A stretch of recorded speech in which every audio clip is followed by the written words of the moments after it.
Hello friends, नमस्कार। और मैं स्मिता माथुर, मेरी यूट्यूब चैनल में आप लोग का बहुत बहुत स्वागत है। और ऐसा लग रहा है जैसे आप लोग से बहुत दिन बाद मिल रहे हैं क्योंकि कुछ ऐसी परिस्थितियाँ हुई कि मैं रिकॉर्डिंग ही नहीं कर पाई और इसी कारण से पिछले सैटरडे मुझे अपनी एक पुरानी कहानी पोस्ट करनी पड़ी। उसका कारण आज के जो समय चल रहा है, जो समकालीन समस्याएं हैं उनसे रिलेटेड है।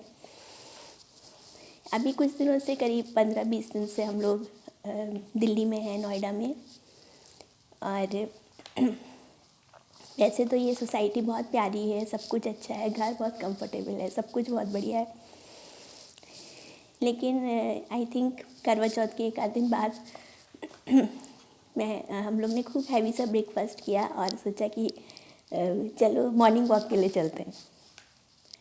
और हमने मस्त शायद आलू के पराठे खाए थे या कुछ खाया था, और खा के और शूज़ वूज़ पहन के तैयार होके और मस्त नीचे वॉक के लिए गए। लेकिन हम आधी दूरी गए थे और ऐसा लगने लगा जैसे आंखें बहुत तेज़ी से जलने लगी हों और जैसे सांस लेने में दिक्कत हो रही हो। और जब तक हम घर लौटे तब तो जैसे पूरा शरीर जैसे भारी हो गया हो और ऐसा लग रहा था कि जैसे घर पहुंचते तुरंत नहा लो। मतलब हम जिस ताज़ी हवा की खोज में और जिस उत्साह प्रफुल्लता के लिए घूमने गए थे, वो तो पता नहीं कहाँ चली गई। उसकी जगह हम बहुत थके हुए और बहुत जैसे सांस ही नहीं आ रही थी, बहुत ही परेशान से वापस लौटे थे। और बस उसके अगले दिन ही जो मुझे खांसी आनी शुरू हुई है, तो मैं पूरी रात खांसती थी, सूखी खांसी आती थी मुझे। और मेरी बिटिया उठ के मेरे को गर्म पानी पिलाती थी, कभी शहद पिलाती थी, कभी दवा कफ सिरप पिलाती थी। और फाइनली वो फिर हमको बहुत स्ट्रॉन्ग डॉक्टर को दिखाना पड़ा। डॉक्टर्स भी आजकल ऑनलाइन देखते हैं, तो डॉक्टर को दिखाना पड़ा और फिर उन्होंने स्ट्रॉन्ग एंटी एलर्जिक्स दी, एंटीबायोटिक्स दी, तब जाके कहीं 5 दिन में कंट्रोल में आया। तो दिवाली की सुबह, जो कि इतना बड़ा त्यौहार है, मैं अपने बिस्तर पे रज़ाई ओढ़ के बैठी थी, बहुत हैरान परेशान। और घर के सब खिड़की दरवाजे सब बंद थे और मुझे कांच का जो खिड़की थी उसके शीशे में बाहर दिखाई दे रहा था एकदम ग्रे माहौल, और एकदम डल, एकदम ग्रे। और कैसा, मतलब बता नहीं सकते, ऐसा लग रहा था जैसे कि किसी कैद खाने में हम लोग को बंद कर दिया गया हो।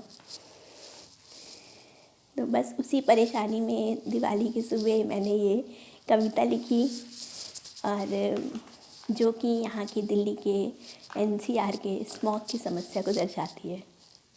तो आशा है आपको ये कविता मेरी पसंद आएगी। ये खुद स्व अनुभूति की कविता है, अपनी अनुभूतियाँ हैं। और मैं चाहती हूँ कि जो भी इस समस्या से को देख रहे हैं, गारमेंट में देख रहे हैं या पॉल्यूशन से रिलेटेड मैटर्स में, वो इस स्मॉग की समस्या को बहुत ही सीरियसली लें, क्योंकि ये बहुत ही ख़तरनाक समस्या है। इस बात को ऑलमोस्ट दिवाली को गए 15 दिन हो गए, अभी भी मेरे फेफड़ों में वो ताकत नहीं लौटी है जो होनी चाहिए, और थोड़ा सा चलने में ही हाँफने लगते हैं। तो मेरी कविता का नाम है स्मॉग। इस शहर की हवा कितनी जहरीली है, दम घुटता है जब ये कड़वी सी हवा फेफड़ों में चली जाती है और दम घोट देती है। फेफड़ों के छोटे छोटे सेल्स में स्मॉग का काला काला धुआं जम जाता है और जान निकाल देता है इंसान की। खास खास कर आधी रात में जब वो घबरा कर उठता है, सीने में दर्द और गले में बेतहा खराश पाता है। जम जाते हैं धुएं और धूल के काले काले कण संपूर्ण श्वास नली में, और ये खास्ता सा शहर ढूंढता है उन ताज़ी हवाओं को, उन खिलखिलाते फूलों को, उन स्वच्छ नदी की लहरों को, कहाँ गए सब? अब तो है एक धूल भरी काली सुरंग, जिसमें कुछ भी दिखाई नहीं देता।